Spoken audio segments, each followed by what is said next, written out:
News programme में आपका स्वागत है। मैं हूं सोनाली। आज का हमारा टॉपिक है विजन 2035 भारत में सार्वजनिक स्वास्थ्य निगरानी प्रणाली।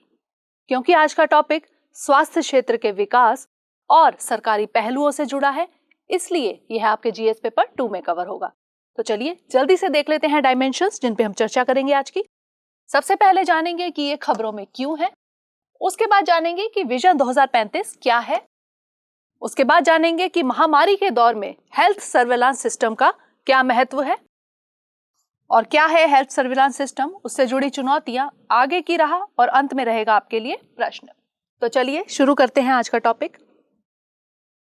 जैसा कि आज के समय में कोरोना महामारी चल रही है, तो ऐसे में सरकार की जिम्मेदारी बनती है कि भारत के हर क्षेत्र, हर जिले में इस महामारी को रोका जा सके। तो इसी के चलते नीति आयोग ने हाल ही में एक दस्तावेज जारी किया है जिसको नाम दिया गया है vision 2035, public health surveillance in India. इस श्वेत पत्र का जो है उद्देश्य क्या है? इसका उद्देश्य है हेल्थ सर्वेलांस सिस्टम को इतना रिस्पॉन्सिव बनाना ताकि स्वास्थ्य तैयारियों के जो हर लेवल पर जो है एक पुख्ता इंतजाम किए जा सके, ताकि हर लेवल पे इस बीमारी को जो है रोका जा सके। तो इसके चलते नीति आयोग के साथ institute of global public health जैसी संस्थाओं ने भी इसका सहयोग दिया है। तो चलिए सबसे पहले जान लेते हैं कि हेल्थ सर्वेलांस सिस्टम क्या है। हेल्थ सर्वेलांस सिस्टम को बताने के लिए मैं आपको एक जो है छोटी सी स्टोरी सुनाना चाहूंगी। एक बार एक राजा था, उसके बहुत सारे जिले थे, उसके अंतर्गत राजा के पास काफी जिलों में जो है एक महामारी फैलती हुई दिखी उसको। तो उसने अपने महामंत्री को बुलाया और कहा कि मुझे एक हेड डॉक्टर की जरूरत है। उसने बहुत सारे डॉक्टर्स को बुलाया, उसमें से 2 को उसने चूज किया और उन 2 डॉक्टर्स को उसने 1 साल के लिए अलग अलग जिलों में भेज दिया कि वहां पर जाके काम करें। एक डॉक्टर एक जिले में गया और दूसरा डॉक्टर दूसरे जिले में। 1 साल बाद महामंत्री ने उन दोनों को बुलाया और उनसे पूछा कि वहां की स्थिति क्या है। पहले का नाम हम रख देते हैं ए और दूसरे का नाम रख देते हैं बी। ए ने कहा कि अभी मैं उस पर बहुत काम कर रहा हूं, अभी मैं बहुत बिजी हूं और मेरे पास इतना काम है, इतने लोग संक्रमित हो चुके हैं, तो अब मैं अभी उसी स्थिति से उन लोगों को मैं ठीक कर रहा हूं 1 साल से। बी से पूछा कि तुम्हारी क्या स्थिति है? उसने कहा कि 6 महीने तो मैंने बहुत काम किया, बीमारी की जड़ को समझा और उसके बाद अब मैं बिल्कुल फ्री हूं क्योंकि अब वो मुक्त हो चुका है उस महामारी से। तो किसको चूज किया गया होगा? बी को चूज किया गया। राजा ने पूछा कि तुमने बी को क्यों चूज किया? तो महामंत्री ने कहा कि इसने बीमारी की जड़ को समझा और उसको वहीं से खत्म किया। तो ये होता है हमारा सर्विलांस सिस्टम। इसी में 3 चरणों में इसमें काम किया जाता है। सबसे पहले प्रिवेंशन करना, फिर डिटेक्ट करना और फिर रिस्पॉन्ड करना। इसका एक और एग्जाम्पल मैं आपको बता देती हूँ।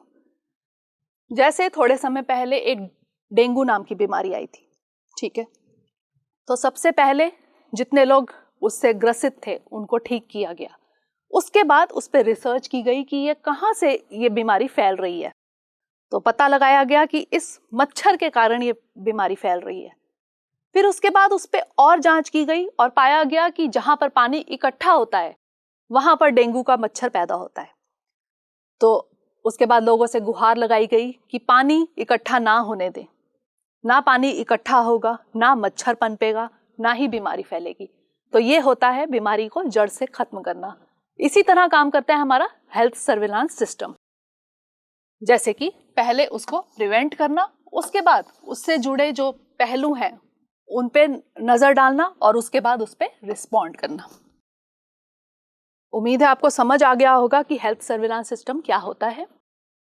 इसमें 3 चरणों में जो है काम करता है ये। उसके बाद नीति आयोग ने सर्विलांस को इंफॉर्मेशन फॉर एक्शन, यानी कि जितनी जल्दी हो सके उस पर काम किया जाए।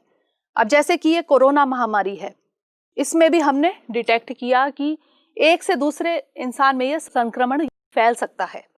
तो इसलिए इसको बेहतर हेल्थ सर्विलांस सिस्टम के लिए क्या जरूरी है? सबसे पहले है स्वास्थ्य कार्यक्रमों से संबंधित नोटिफिकेशन। जो भी सरकार के जो आगे होने वाले कार्यक्रम है उनकी नोटिफिकेशन लोगों तक पहुंचाना, पब्लिक तक पहुंचाना। उसके बाद उपयुक्त डाटा का कलेक्शन और कंसोलिडेशन ताकि उस पर रिसर्च की जा सके। उसके बाद केसेस और आउटब्रेक्स की जांच, जो केसेस आए हैं उनको जांच की जाए उनकी। उसके बाद उनकी रिपोर्ट्स का विश्लेषण। उसके बाद फीडबैक कि जिसने हमें जानकारी दी है उसको फीडबैक देना। उसके बाद डाटा को प्रशासनिक स्तर पर आगे बढ़ाना। अब कोरोना की बात करते हैं तो इसमें सरकार ने कॉन्टैक्ट ट्रेसिंग के थ्रू इस पे काम किया। कॉन्टैक्ट ट्रेसिंग कैसे की गई? सबसे पहले आरोग्य सेतु ऐप लाया गया। आरोग्य सेतु एक भारत सरकार द्वारा एक ऐप लॉन्च किया गया था जो कि जीपीएस और ब्लूटूथ के जरिए काम करता है। इस पे आपको अपने आसपास के जितने भी, अगर आपके एरिया में जितने लोग संक्रमित हैं उसकी जानकारी मिल जाती है।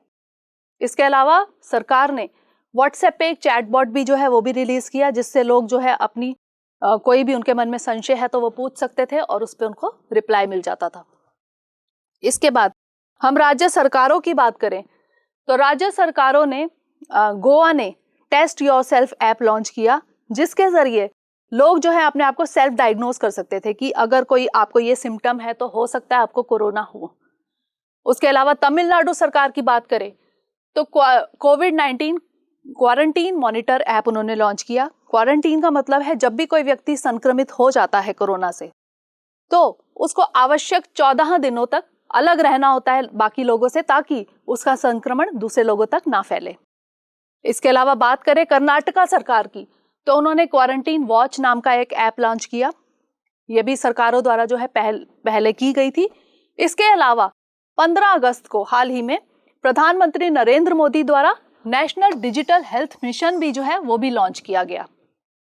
यह पूरी तरह से डिजिटल था, जिसमें लोग सभी नागरिकों की पर्सनल हेल्थ आईडी बनाई गई, उनके हेल्थ रिकॉर्ड्स का जो है एक डाटा मेंटेन किया गया, उसको डिजिटलाइज किया गया और डॉक्टर्स एवं हेल्थ फैसिलिटीज की रजिस्ट्री वगैरह भी इसी में शामिल थी। आगे बात करते हैं इसके महत्व की। कोरोना जैसी महामारी की स्प्रेडिंग को रोकने के लिए, ताकि ये वायरस और लोगों तक ना फैले, इसके लिए बेहतर सर्विलांस सिस्टम की जरूरत है। जैसा कि अभी मैंने आपको थोड़ी देर पहले ही बताया कि सर्विलांस सिस्टम किस तरह से काम करता है, तो जब तक वो मजबूत नहीं होगा तो इसको रोकना असंभव है।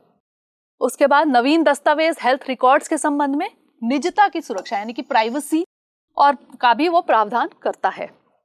उसके बाद बेहतर सर्विलांस सिस्टम की जरूरत क्यों है? ताकि जो है अगर हमें पहले से ही उसके बारे में चेतावनी मिल जाएगी तभी हम उस पर आगे काम कर पाएंगे। उसके बाद सार्वजनिक स्वास्थ्य नीति और रणनीति में मदद, ये भी जरूरी है, ये भी उसमें मदद करती है। उसके बाद महामारी के दौर में एक्शंस को प्राथमिकता देना, यानी कि एक्शंस यानी कि prevention is better than cure. यही कहना चाहूंगी कि एक्शन वही होगा जब हम चीज को प्रिवेंट करने की कोशिश करेंगे, तभी वो जो है आगे बढ़ने से रुकेगी। इसके बाद बात कर लेते हैं इससे जुड़ी चुनौतियों के बारे में। जैसा कि बहुत सारी डिजिटलाइजेशन हो चुकी है और सब कुछ कितना डिजिटल और ये ऑनलाइन में माना जाता है कि इसमें प्राइवेसी का लोगों को बहुत खतरा रहता है, तो ये सबसे बड़ा है जो चुनौती है कि गोपनीयता का लोगों को डर रहता है, जिसके चलते कई बार लोग जो है उसमें अपनी गलत इंफॉर्मेशन भी दे देते हैं। लोग डर के मारे या किसी भी कारण से अपनी गलत इंफॉर्मेशन आगे देंगे तो इससे क्या होता है, डाटा को इंटरप्रेट करने में मुश्किल होती है। उसके बाद तालमेल की कमी है, केंद्र और राज्य सरकारों में तालमेल की कमी है, जिसके चलते यह समस्या आ रही है। उसके बाद कंप्यूटिंग रिसोर्सेज की, क्योंकि भारत एक विकासशील देश है तो यहाँ पर कंप्यूटिंग रिसोर्सेज की बहुत कमी है। उसके अलावा जो कुशल लोग हैं इसके लिए उनका भी बहुत अभाव देखा गया है।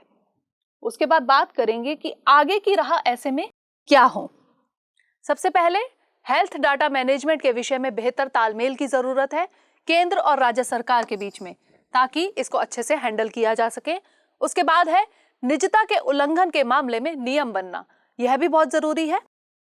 उसके बाद लोगों की सक्रिय भागीदारी, यानी कि अगर सरकार इसके लिए काम कर रही है तो लोगों की भी जिम्मेदारी बनती है कि उसमें सरकार का सहयोग दे, लोगों की सक्रिय भागीदारी हो। अगर सरकार की जिम्मेदारी है कि कोरोना के चलते सरकार भी अपने कुछ कदम उठाए, तो इसके अलावा लोगों की भी ये जिम्मेदारी है कि वो सरकार के प्रति जो है लॉयल रहें और अपना पूरा सहयोग दें उसमें। उसके बाद फेस रिकॉग्निशन टेक्नोलॉजी, अब जैसे कि हाल ही में दूसरे देशों में सीसीटीवी के थ्रू कॉन्टैक्ट ट्रेसिंग की गई है, तो ऐसी ही कुछ तकनीक का उपयोग किया जा सकता है। उसके बाद रियल टाइम डाटा इंफॉर्मेशन को भी महत्व दिया जाना चाहिए। तो अब बारी है आज के प्रश्न की। भावी समय में कोरोना महामारी जैसी किसी भी परिस्थिति से निपटने के लिए एक बेहतर स्वास्थ्य निगरानी प्रणाली की आवश्यकता है।